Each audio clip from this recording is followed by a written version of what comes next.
दर्शनम दर्शनम सर्व सोपानम दर्शनम मोक्ष साधनम।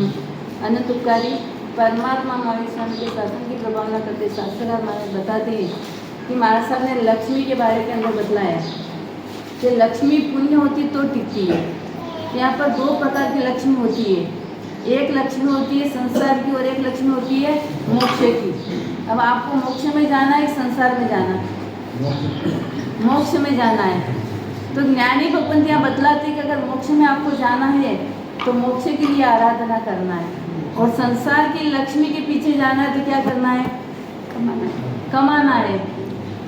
तो लक्ष्मी दो प्रकार की है, हमें मोक्ष में जाना है।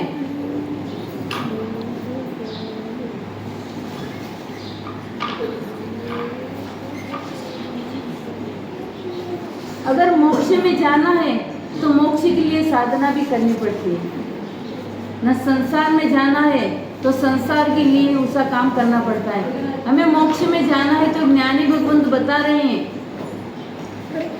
कि 9 तारीख से हमारा चातुर्मास बैठने जा रहा है, और उस चातुर्मास के अंदर हमको क्या करना है? कमाया धमाया तो सब चलता ही रहता है संसार के अंदर, लेकिन आत्मा के लिए क्या करना? धन होगा तो सब कुछ होगा, धन नहीं होगा तो सब कुछ नहीं होगा, लेकिन वो बात एक अलग है। लेकिन आत्मा रूपी धन को प्राप्त करने के लिए हमको क्या करना?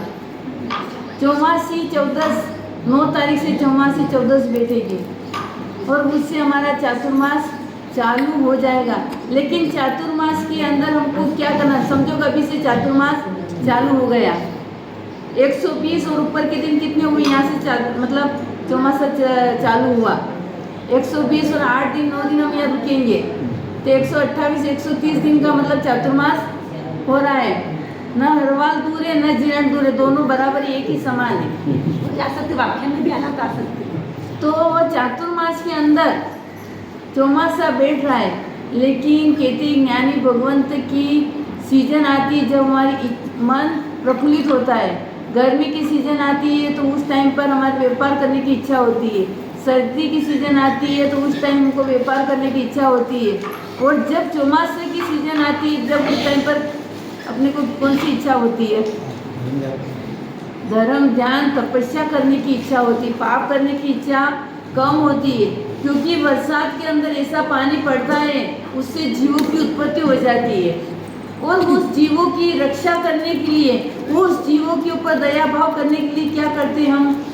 भले इतनी ज़्यादा से ज़्यादा आराधना करते हैं। कितने भाग्यशाली ये सब छोड़ के, मतलब धंधा पानी सब छोड़ के कहाँ जाते हैं? कोई गिरनार जा रहा है चौमासा करने के लिए, कोई पालीथाना जा रहा है, कोई जहाँ पर भी साधु भगवंत चौमासा कराते हैं वहाँ चौमासा करने के लिए जाते हैं। क्यों जाते हो? भी 8 महीने आपने बहुत कमाया, बहुत पाप किया, सब कुछ किया, लेकिन 50 दिन ऐसी आराधना हो जाए तो वो किया हुआ जितना पाप है वो पाप क्या हो जाता है? समाप्त हो जाता है, खत्म हो जाता है। इसलिए 50 दिन आराधना करने के लिए सब घर बार पुत्र परिवार सबको छोड़कर चले जाते हैं। तो वो आराधना हमारी ये आषाढ़ सुद 14 से शुरू होती है। उस दिन हमारा चातुर्मास बैठता है, और चातुर्मास के अंदर 4 महीने एक ही जगह रहना पड़ता है। कृष्ण महाराजा रोज सभा के अंदर जाते थे। नेमिनाथ प्रभु विहार करते करते वहाँ पर द्वारिका नगरी के अंदर पधारे, और कृष्ण महाराजा रोज उनके प्रवचन सुनने के लिए जाते थे। चौमासी 14 आई और नेमिनाथ प्रभु भगवान से कहा, नेमिनाथ प्रभु कृष्ण महाराज से कहा कि हे कृष्ण, आज से चातुर्मास बैठ रहा है, और चातुर्मास के अंदर बने इतना पाप कम करना, बने इतनी जीव की विराधना कम करना, जीव की हिंसा कम करना, बने इतना पाप हमको कम करना है। कृष्ण महाराजा उस टाइम पर उस भर सभा के अंदर खड़े हुए और बोले कि भगवंत, मुझे आज से नियम दे दो कि 4 महीने मुझे कहाँ पर भी नहीं जाना, जहाँ राज सभा भराती हो, जहाँ कुछ भी कार्य होता हो, लेकिन 4 महीने मुझे कहाँ पर भी नहीं जाना। क्यों नहीं जाना? कि 4 महीने के अंदर जो जीवों की विराधना होती है, 8 महीने कम विराधना होती है, 4 महीने ज़्यादा विराधना होती है। तो मुझे 4 महीने के आप नियम दे दो, 4 महीने ये द्वारिका नगरी छोड़कर मुझे कहाँ पर भी नहीं जाना। तो एक छोटे से नियम के अंदर भी कितने पापों को बचा सकते हैं। उसी प्रकार अब ये चातुर्मास बैठ रहा है, हम पाप नहीं कर रहे हैं तो भी हमको पाप का दोष लग रहा है। कल भी मैंने आपको बताया था कि हम कुछ भी पाप की प्रवृत्ति कुछ नहीं कर रहे तो भी हमको पूरे संसार का पाप लग रहा है। अब पूरे जगत के अंदर जितनी भी लीलोत्री है ना, जितनी लीलोत्री, कितने तरह के झाड़ पौधे हैं, कितने तरह के फल फ्रूट है, कितने तरह की सब्जी है, सब कुछ है। आप खा रहे हैं क्या? उसका उपयोग कर रहे हो? दिन भर के अंदर आप कितनी सब्जी खा सकते हो, कितने फल फ्रूट खा सकते हो, कितना खा सकते हो आप? गिनती लगाओ, 100 से ज़्यादा खा सकते हो क्या? 100 सब्जी समझो, 100 फ्रूट समझो, कितनी भी जात जात की सब्जी ले आओ, जात जात के फ्रूट ले आओ, तो भी 100 नहीं हो सकती है। अब इतने जंगल के अंदर इतने झाड़ पौधे लग रहे हैं, इतने झाड़ उग रहे हैं, कोई व्यक्ति काट रहा है, कोई क्या कर रहा है, कोई क्या कर रहा है, उससे आपको मतलब है क्या? ये मतलब, तो भी आपको दोष लग रहा है। क्यों दोष लग रहा? कि उसका आपको प्रमाण नहीं है, नियम नहीं है। अगर आप इतना सा नियम लेकर मुझे 100 वस्तु से, 100 लीलोत्री से मुझे ज़्यादा नहीं खाना है, दिन भर के खा सकते हो आप। एक लिस्ट बना के लेके आना, जितनी भी लीलोत्री है, जितनी भी सब्जी है, जितने भी फ्रूट है, जो भी आप खाते हो सबकी लिस्ट बना के लाना, तो भी 100 नहीं होगी, 100 नहीं होगी। आप इतना सा नियम ले लो कि 100 से मुझे ज़्यादा नहीं खाना, तो पूरे जंगल के अंदर जितनी भी औषधि है, जितनी भी लीलोत्री है, सब कुछ है, वो दोष हमको नहीं लगेगा। आप इतना नियम लो कि इसके अंदर आपको कोई नुकसान नहीं, कुछ है क्या कि 100 से ज़्यादा मुझे लीलोत्री नहीं खाना। आप कितनी भी ले आओगे तो भी 100 बराबर नहीं होगी, कोई आपको नुकसान होने वाला नहीं, लाभ ही होगा। इतने जीवों का आप बलिदान दोगे, कितनी एकेंद्री जी, सिर्फ उसका शरीर ही है। लोग क्या करते हैं, रास्ते के अंदर जाते और ये जैसे झाड़ पौधे रहते हैं तो वो डाली तोड़ लेते हैं, कोई पत्ते तोड़ लेते हैं, वो तोड़ लेते हैं, तो उन जीवों को विराधना खिलावना कितनी होती है। कहते हैं कि आपकी जो शादी होती है वो आजकल पहले तो घर के अंदर शादी होती थी, घर की डेयरी को पूछ के फिर शादी करते थे ना। आजकल शादी क्या होने लग गई, गार्डन में, बड़े बड़े गार्डन के अंदर लाखों रुपए वो पाप के अंदर खर्च कर देते हो। तो वहाँ गार्डन के अंदर क्या होता है, क्या होता गार्डन के अंदर? हरी वनस्पति रहती है, हरी घास रहती है, और उस घास के ऊपर बार बार चलते हो, उस घास की इतनी विराधना करते हो क्योंकि अपने पैर उस घास के ऊपर लगते हैं। और घास के अंदर भी जीव होता है, नहीं होता है? ये झाड़ के अंदर जीव है तो इतना बड़ा हो रहा ना, तो जीव है। अब उस बार उस लीलोत्री के ऊपर चलते जाते, वापिस आते, 1 साल भर के अंदर 10-15 शादी होती है, 10-15 बार उस मैदान के अंदर, गार्डन के अंदर जाते हैं। तो यहाँ ज्ञानी भगवंत कहते हैं कि गर्भवती स्त्री जो होती है, अगर उसके पेट के ऊपर जो लात मारते हैं, उसको जितनी वेदना होती है उससे भी अनंत गुणी वेदना उस लीलोत्री के ऊपर चलते हैं तो हमको दोष लगता है, वेदना होती है। अब इतना बारीक सा ज्ञान आपको कौन देता है? अब फैशन के अंदर हम चले गए, लेकिन फैशन के अंदर जाने के बाद में विराधना कितनी, पाप कितना भयंकर है, कोई लेना नहीं, कोई देना नहीं, कुछ नहीं। अब ऐसी जगह के ऊपर शादी रखते, उस गार्डन के अंदर लाखों रुपए उसके अंदर हम पूरे कर देते हैं ना। कभी कहते हैं कि धर्म के अंदर आपको 1000 रुपये लिखाना है, उस टाइम पर हम पीछे खसेंगे, हमारा हाथ और हमारा मन दोनों वो संकुचित हो जाएगा लेकिन ऐसी विराधना से अटकने के लिए ज्ञानी गोपंत कहते हैं कि हम शादी में जाएं या कहाँ पर भी जाएं, लेकिन लीलोत्री के ऊपर जब तक हमको बच सके तो साइड के अंदर से निकलना, लेकिन उस लीलोत्री के ऊपर पैर नहीं देना।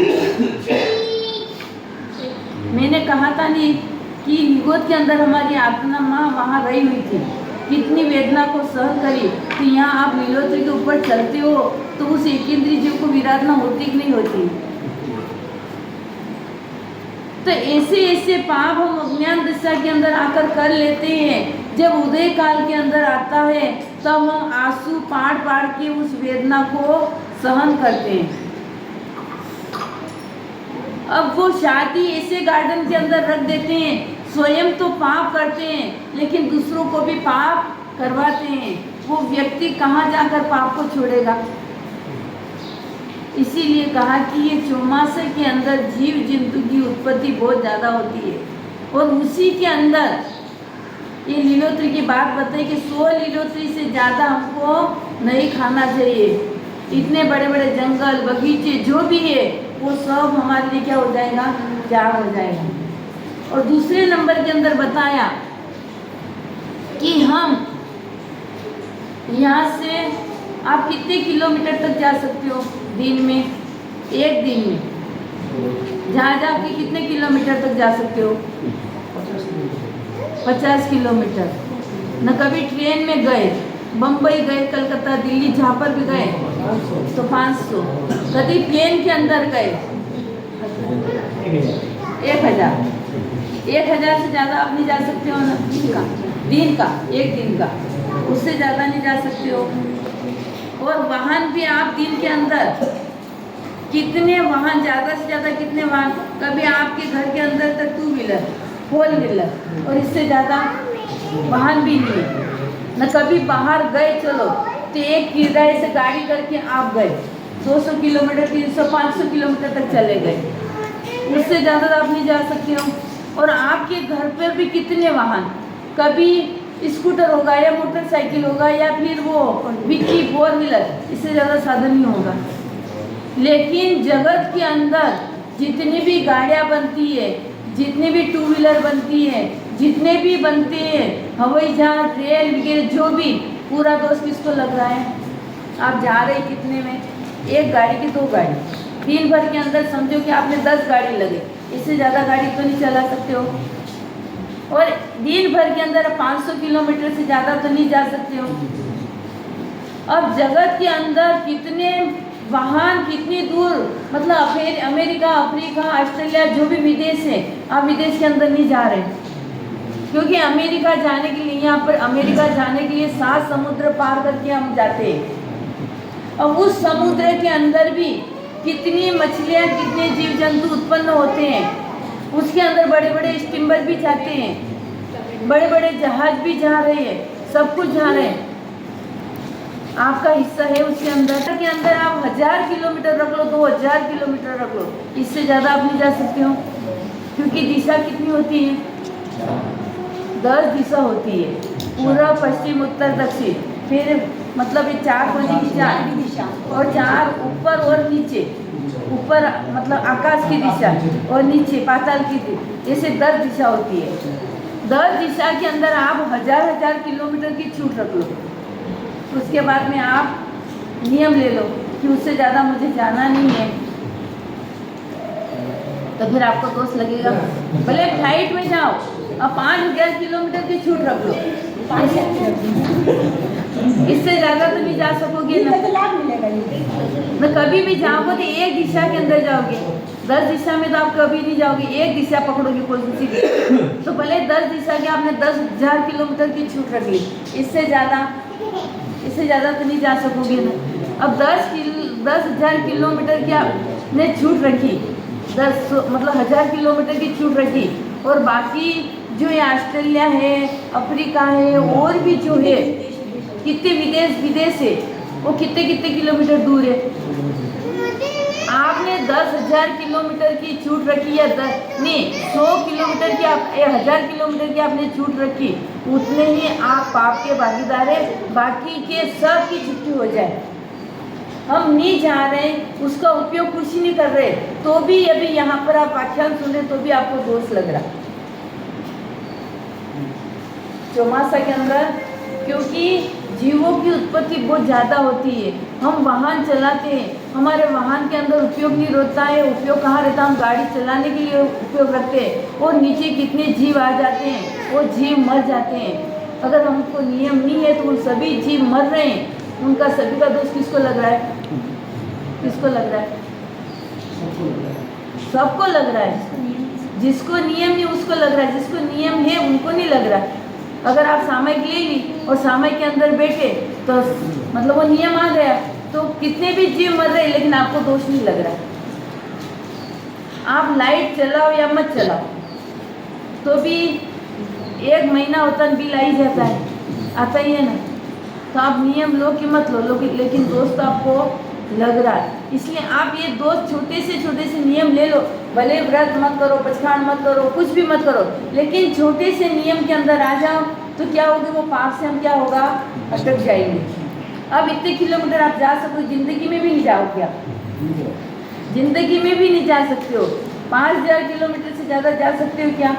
500 कभी 1000 भी रख लो आप, कभी बाई चांस आपका नसीब पुण्य जागृत हो गया, कभी आपका पुण्य जागृत हो गया न, कभी आपने मतलब ले लिया, कभी आपका लड़का मतलब विदेश चला गया, कभी आपको जाना पड़ा, तो नियम का आपको भंग नहीं होगा।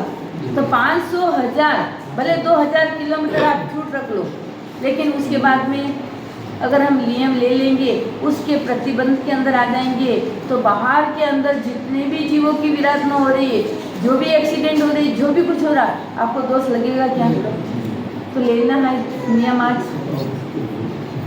2000 किलोमीटर से हमको जाना नहीं, दिन का एक दिन के 2000 किलोमीटर से हमको जाना नहीं है। 10 दिशा है, आप जाओगे तो 10 दिशा के अंदर